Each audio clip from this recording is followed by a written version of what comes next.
শ্রীকৃষ্ণ চৈতন্য প্রভু জীবে দয়া করি, সপার্ষদস্য ধাম সহয়াবতরি। হরে কৃষ্ণ, দণ্ডবত প্রণাম। আমরা শ্রীল কৃষ্ণদাস কবিরাজ গোস্বামী কৃত শ্রী চৈতন্য চরিতামৃতের ভূমিকায় আছি। সেই সম্বন্ধে ভগবদ গীতায় ৮ম অধ্যায় ২০ নম্বর শ্লোকে বলা হয়েছে, পরস্তুস্তাত্তু ভাবো নঃ ব্যক্তঃ ব্যক্তং সনাতন যাস সর্বেষু ভূতেষু নশ্বৎসু ন বিনশ্যতি। তবুও আরো একটি প্রকৃতি রয়েছে যে নিত্য এবং এই ব্যক্ত ও অব্যক্ত জগতের অতীত। তা হচ্ছে পরা প্রকৃতি এবং তা কখনো বিনাশ হয় না। এই জগতের সবকিছু বিনাশ হলেও সেই জগৎ অপরিবর্তনীয় থাকে। এই জড়জগৎ ব্যক্ত ও অব্যক্ত সমন্বিত, কিন্তু পরা প্রকৃতি ব্যক্ত অব্যক্ত অপরা প্রকৃতির অতীত। সৃষ্টি ও বিনাশের অতীত সেই পরা প্রকৃতি হচ্ছে চিৎ শক্তি, যা সমস্ত জীবের মধ্যেই প্রকাশিত। জড় দেহ নিকৃষ্টা প্রকৃতি জাত জড় পদার্থ দিয়ে তৈরি, কিন্তু পরা প্রকৃতি সেই দেহকে সক্রিয় করে রেখেছে। এই পরা প্রকৃতির লক্ষণ হচ্ছে চেতনা। এভাবেই চিৎ জগতের সবকিছু পরা প্রকৃতির দ্বারাই গঠিত, তাই সেখানে সবকিছুই চেতন। এই জড় জগতে জড় বস্তুগুলি চেতন নয়, কিন্তু চিৎ জগতে প্রতিটি অণু পরমাণু হচ্ছে চেতন। সেখানে একটি টেবিলও চেতন, ভূমিও চেতন, গাছপালাও চেতন, সমস্ত কিছুই চেতন। यस बबीता माता जी। तो वो नहीं पढ़ पाएंगे, क्लियर नहीं है। यस मैं पढ़ूं? संगिनी श्याम प्रिया माता जी पढ़िए। हाँ। तथापि एक दूसरी अव्यक्त प्रकृति है जो इस व्यक्त तथा अव्यक्त पदार्थ से परे, शाश्वत तथा दिव्य है। यह सर्वोच्च है और कभी विनष्ट नहीं होती। जब इस जगत का सब कुछ नष्ट हो जाता है, तब वह अंश उसी तरह बना रहता है। जगत की एक व्यक्त स्थिति है और एक अव्यक्त स्थिति। परा श्रेष्ठ प्रकृति व्यक्त और अव्यक्त भौतिक प्रकृति से परे है। यह परा प्रकृति वह जीवन शक्ति है जो समस्त जीवों के शरीरों में उपस्थित रहती है। यह शरीर अपना निकृष्ट प्रकृति अर्थात पदार्थ से बना हुआ है, किंतु परा श्रेष्ठ है। प्रकृति से ही शरीर गतिमान है। इस परा प्रकृति का लक्षण है चेतना। इस तरह आध्यात्मिक जगत में जहाँ हर वस्तु परा प्रकृति से बनी होती है, सब कुछ चेतन है।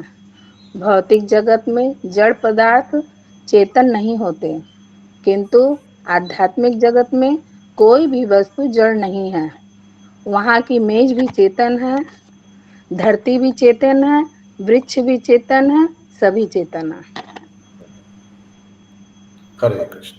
हरे कृष्ण प्रभु तो जी। यहाँ का वृक्ष भी चेतन है, ऐसा नहीं कि यहाँ का वृक्ष में चेतन नहीं है, लेकिन एकदम संकुचित हो, माना एकदम चेतना एकदम नेग्लिजिबल। यहाँ का जो जड़ जगत का जो वृक्ष है, वहां का वृक्ष कैसा है आपने देखे होंगे, सुना भी होंगे।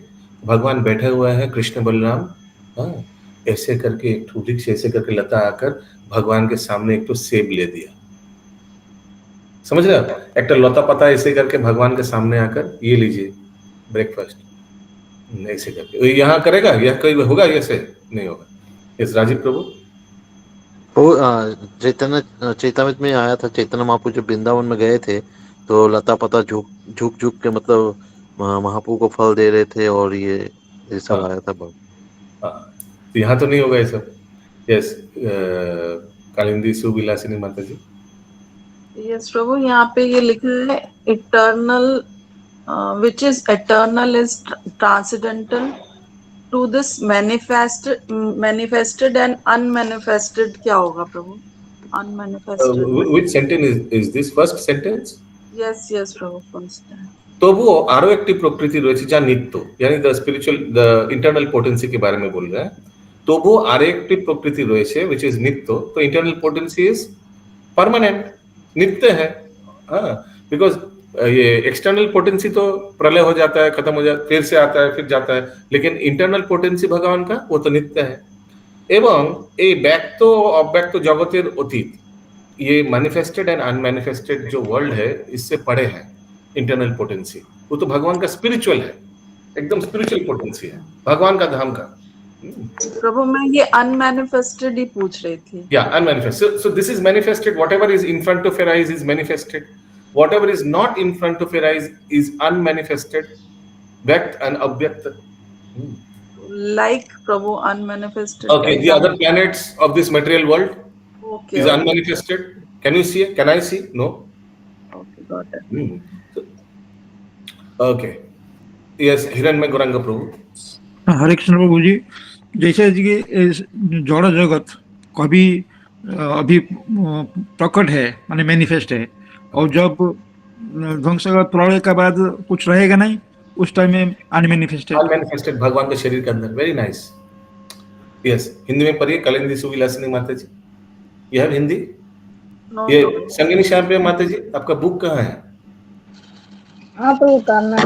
उतारना है क्या? वो सब शोकेस में नहीं रखा है? उतार पाते तो लगा के चढ़ना, रोज भूल जाते प्रभु। प्रभु और पढ़ रहे हैं आगे, हाँ, और पढ़ रहा। नहीं, कलिंदी सुविलासिनी माता जी पढ़िए हिंदी।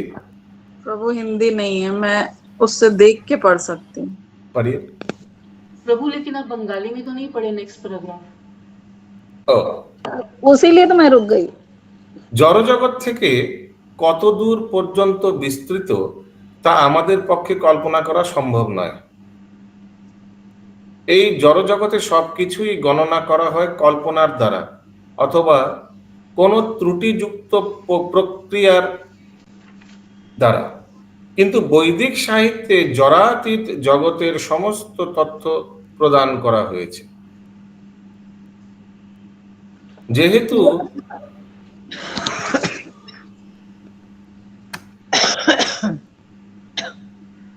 যেহেতু পরীক্ষামূলক উপায়ে জড়া প্রকৃতির অতীত কোনো তথ্য লাভ করা সম্ভব নয়, তাই যারা পরীক্ষামূলক গবেষণা লব্ধ জ্ঞান বিশ্বাস করে তারা বৈদিক সিদ্ধান্ত সম্বন্ধে সন্দেহ পোষণ করতে পারে, কেননা এই ধরনের মানুষেরা এমনকি হিসাব করতে পারে না যে এই ব্রহ্মাণ্ড কত দূর পর্যন্ত বিস্তৃত। তারা এই ব্রহ্মাণ্ডের বিষয় সম্বন্ধেও অবগত নয়। পরীক্ষামূলক গবেষণার মাধ্যমে জড়া প্রকৃতির অতীত যে চিৎ জগৎ, সেখানকার তত্ত্ব সংগ্রহ করা সম্ভব নয়। যা আমাদের ধারণার অতীত তা অচিন্ত। সেই অচিন্ত সম্বন্ধে তর্ক করা অথবা কল্পনা করা নিরর্থক। কোনো কিছু যদি সত্যি অচিন্ত হয় তাহলে তা জল্পনা কল্পনা বা পরীক্ষা নিরীক্ষার বিষয় নয়।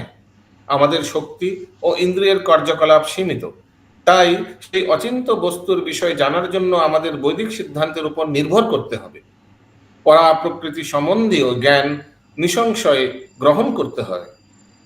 যে বিষয় সম্বন্ধে আমাদের কোনো জ্ঞানই নেই সেই সম্বন্ধে সংশয়গ্রস্ত হয়ে তর্ক করা কি করে সম্ভব? অপ্রাকৃত বিষয়বস্তু হৃদয়ঙ্গম করার পন্থা শ্রীকৃষ্ণ স্বয়ং ভগবদ গীতায় প্রদর্শন করেছেন। यस, हिंदी पढ़िए। यह कल्पना कर पाना संभव नहीं है कि यह भौतिक जगत कहाँ तक विस्तीर्ण है।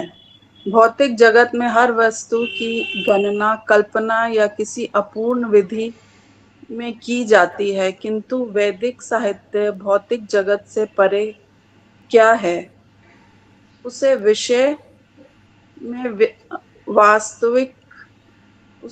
में वास्तविक सूचना देते हैं, क्योंकि प्रायोगिक साधनों से ये भौतिक प्रकृति से परे किसी वस्तु की जानकारी कर सकना संभव नहीं है। जिनके केवल प्रायोगिक ज्ञान में विश्वास है वे वैदिक प्रमाणों में संदेह कर सकते हैं, क्योंकि ऐसे लोग इतनी सी गणना नहीं कर सकते कि ये ब्रह्मांड कितनी दूरी तक फैला है। न ही वे ब्रह्मांड के भीतर बहुत दूर तक जा सकते हैं। जो हमारी चिंतन शक्ति से परे है वह अचिंत्य कहलाता है। एक सेकंड, अचिंत्य हाँ बोलिए।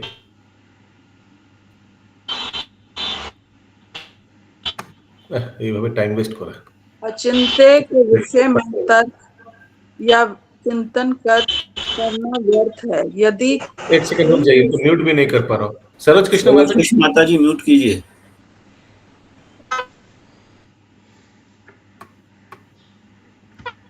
बोलिए। इसने कहा मोबाइल ऑफ करके चला गया, अभी क्या करे फिर? हाँ बोलिए। पूरा ऐसे करने बीच में ना पूरा डिस्टर्ब हो जाता है पढ़ाई। हाँ बोलिए।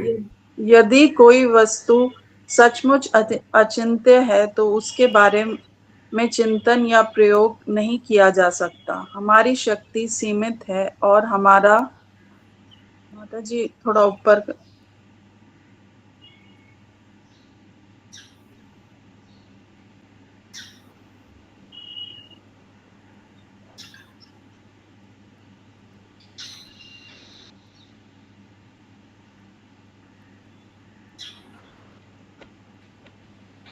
कोई और कंटिन्यू करें प्लीज, मिसिंग हो गए। कोई पढ़िए। पढ़े। हाँ पढ़िए। इंद्रिय बोध भी सीमित है, अतएव हमें अचिंत्य वस्तु के बारे में वैदिक प्रमाणों पर निर्भर रहना होगा। हमें पराश्रेष्ठ प्रकृति संबंधी ज्ञान को बिना तर्क किए स्वीकार करना होगा। भला जिस वस्तु तक हमारी पहुंच नहीं है उसके विषय में तर्क करना किस तरह संभव है? दिव्य विषय वस्तु को समझने की विधि स्वयं भगवान कृष्ण ने भगवत गीता 4.1 में दी है, जहाँ कृष्ण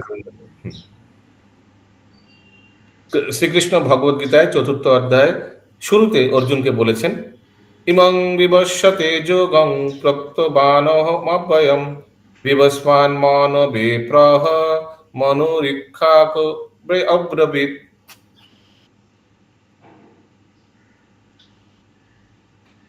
আমি এই অব্যয় যোগ সূর্যদেব বিবস্বানকে বলেছিলাম।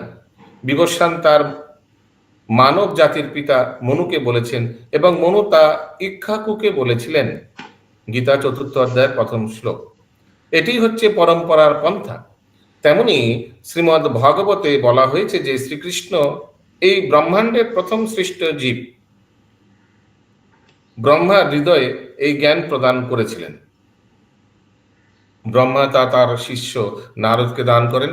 নারদ সেই জ্ঞান তার শিষ্য ব্যাসদেবকে দান করেন এবং ব্যাসদেব তা দান করেন मध्वाचार्य। व्यासदेव अपना पुत्र को भी दिया था, सुखदेव गोस्वामी को। তারপর মধ্বাচার্যের ধারায় এই জ্ঞান মাধবেন্দ্র পুরী প্রাপ্ত হন। মাধবেন্দ্র পুরী তা ঈশ্বর পুরীকে দান করেন এবং শ্রী চৈতন্য মহাপ্রভু সেই জ্ঞান শ্রীপাদ ঈশ্বর পুরীর কাছ থেকে প্রাপ্ত হওয়ার লীলা বিলাস করেন। कंटिन्यू सुमना करेंगे माता जी। मैं प्रभु श्लोक से नहीं पढ़े, इसके बाद से पढ़े।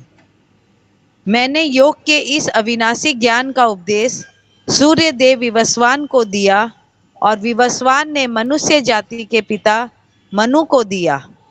मनु ने अपनी पारी में इसका उपदेश इच्छुवाकु को दिया। यही परंपरा विधि है।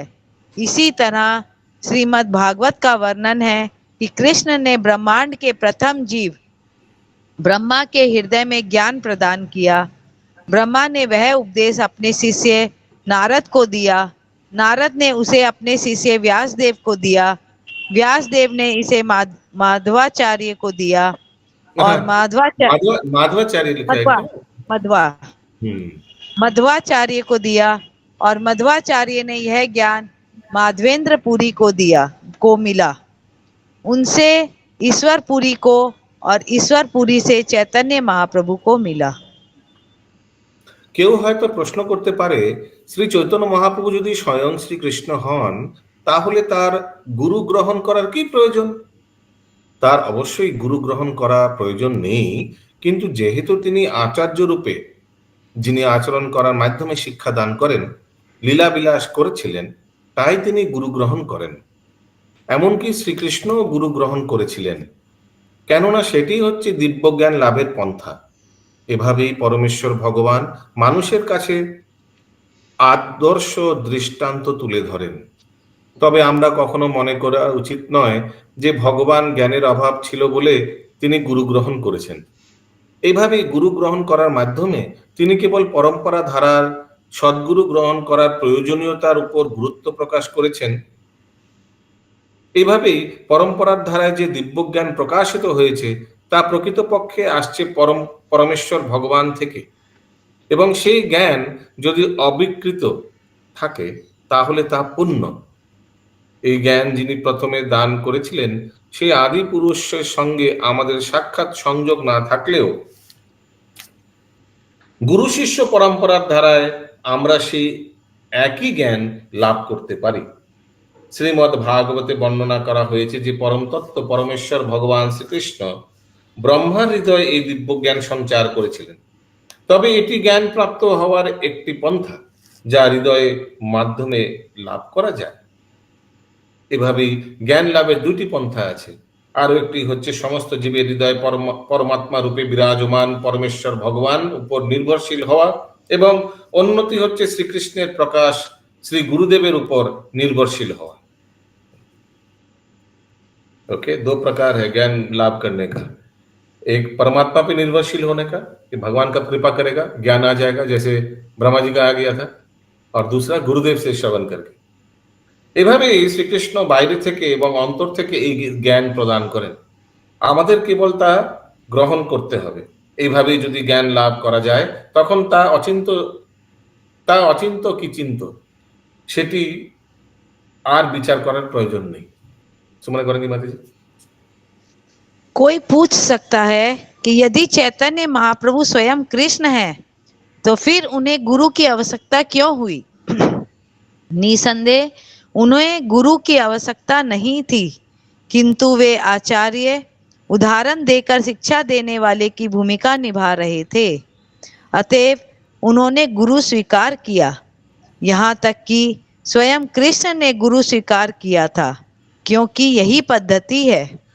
इस तरह भगवान मनुष्यों के लिए आदर्श प्रस्तुत करते हैं, किंतु हमें यह नहीं सोचना चाहिए कि भगवान इसलिए गुरु स्वीकार करते हैं क्योंकि उनमें ज्ञान का अभाव है। वे तो मात्र गुरु शिष्य परंपरा को स्वीकार करने की महत्ता पर बल देना चाहते हैं। उस परंपरा का ज्ञान वास्तव में स्वयं भगवान से आता है, और यदि यह ज्ञान अविच्छिन्न चला आए तब वह पूर्ण होता है। भले ही हम उस मूल पुरुष से संपर्क ना कर सके जिसने सर्वप्रथम उसे प्रदान किया, किंतु हम इस संप्रेषण विधि से वही ज्ञान प्राप्त कर सकते हैं। श्रीमद् भागवत में कहा गया है कि परम सत्य भगवान कृष्ण ने ब्रह्मा के हृदय में दिव्य ज्ञान स्थानांतरित किया। हृदय से होकर ज्ञान प्राप्त करने की यह एक विधि हुई। इस प्रकार ज्ञान प्राप्त करने की दो विधियां हैं। एक निर्भर करती है समस्त जीवों के हृदय में निवास करने वाले परमात्मा स्वरूप पूर्ण पुरुषोत्तम भगवान पर, और दूसरी गुरु पर निर्भर करती है जो कृष्ण का अंश होता है।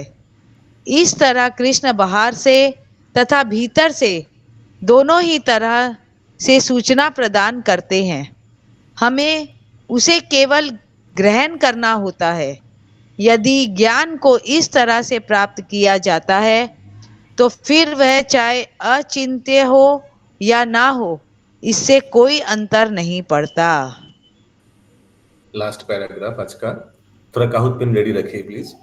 श्रीमद् भागवते जड़ जगतेर अतीत बैकुंठ लोक सम्बन्धे बहु तथ्य प्रदान करा हয়েছে, তেমনি শ্রী চৈতন্য চরিতামৃত গ্রন্থেও বহু অচিন্ত তথ্য প্রদান করা হয়েছে।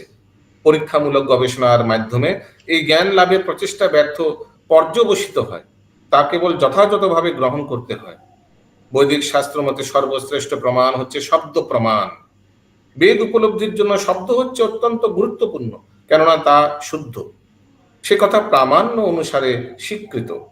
এমনকি জড়জগতে আমরা হাজার হাজার মাইল দূরে থেকে টেলিফোন অথবা রেডিওর মাধ্যমে প্রেরিত নানা রকম সংবাদ আমরা গ্রহণ করি। এভাবে আমাদের দৈনন্দিন জীবনেও আমরা শব্দ প্রমাণকে স্বীকার করি। সংবাদ প্রেরণকারী ব্যক্তিকে আমরা চাক্ষুষ দর্শন করতে না পারলেও শব্দের মাধ্যমে তা প্রেরিত সংবাদের আমরা গ্রহণ করে থাকি। তাই বৈদিক জ্ঞান আহরণের বিষয়ে শব্দ অত্যন্ত গুরুত্বপূর্ণ। হিন্দি। श्रीमद् भागवत में वैकुंठ लोकों के विषय में पर्याप्त सूचना दी हुई है, जो भौतिक ब्रह्मांड से परे है। इसी प्रकार चैतन्य चरितामृत में भी प्रचुर परिमाण में अचिंत्य सूचना दी गई है। प्रयोगात्मक ज्ञान के द्वारा इस सूचना को प्राप्त करने की चेष्टा संभव नहीं है। इस ज्ञान को मात्र स्वीकार करना होता है। वैदिक विधि के अनुसार शब्द अर्थात दिव्य ध्वनि के प्रमाण के रूप में स्वीकार किया जाता है। वैदिक ज्ञान में शब्द अत्यंत महत्वपूर्ण है, क्योंकि यदि यह शुद्ध है तो इसे प्रामाणिक माना जाता है। यहाँ तक कि भौतिक जगत में भी टेलीफोन या रेडियो द्वारा हजारों मील से भेजी गई बहुत सी सूचना को हम स्वीकार करते हैं। इस तरह हम अपने दैनिक जीवन में भी शब्द को प्रमाण मानते हैं। यद्यपि हम सूचना देने वाले को देख नहीं सकते, किंतु उसकी सूचना को शब्द के आधार पर वैध स्वीकार करते हैं। तभी तो वैदिक ज्ञान के संप्रेषण में शब्द ध्वनि अत्यधिक महत्वपूर्ण है। हरे कृष्ण। এখানে রহিল গ্রন্থ অমৃত লহরী, এখানে রহিল গ্রন্থ অমৃত লহরী, বদন ভরিয়া সবে বল হরি হরি। বদন হরি হরি। श्री चैतन्य चरितामृत की जय, श्रील कृष्णदास कविराज गोस्वामी की जय, श्रील प्रभुपाद जय।